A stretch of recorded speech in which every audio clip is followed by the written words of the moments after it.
Bonjour à tous, ici Patrice Roy du site de formation lecompagnon.info avec une autre formation sur les requêtes d'Access.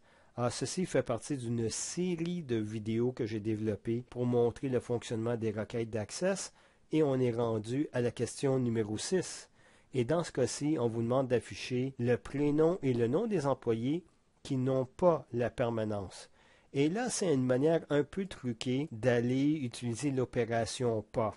On a parlé d'opérateurs logiques auparavant, plus grand, plus petit, à la point d'interrogation, l'astérix, et aussi entre X et Y dans les vidéos précédentes. Mais je voulais montrer l'opération pas. J'ai peut-être pas utilisé la meilleure façon, mais on l'utilise avec un opérateur logique, alors vrai ou faux, oui ou non. Et là, je vais utiliser l'opérateur pas. Alors, si je veux pas ceux qui ont la permanence, c'est comme je disais, ben je veux pas le oui et je veux pas le vrai.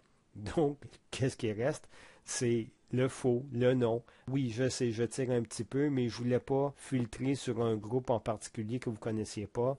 Je voulais faire ça simple aussi. Alors, on va utiliser le pas, oui, pour avoir le non.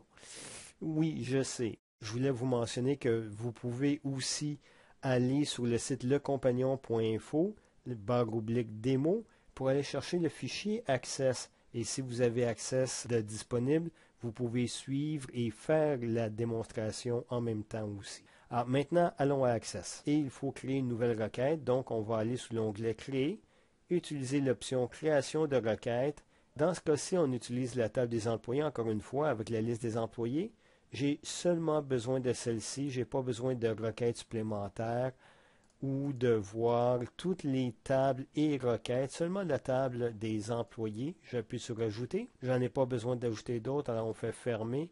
Mais comme j'ai mentionné, vous pouvez toujours aller sur Afficher les tables et choisir encore une fois une autre table ou une autre requête si vous constatez que vous en avez besoin. On va agrandir la liste des champs ici. Et comme j'ai mentionné, on a besoin de 3 informations. Afficher le prénom, le nom et la permanence pour filtrer. On va aller chercher le prénom. Je fais un double-clic pour l'ajouter à la liste des champs qu'on va avoir besoin pour notre requête. Même chose pour le champ nom, double-clic. Et rapidement, il s'ajoute à la fin de la liste des champs qu'on a déjà choisi.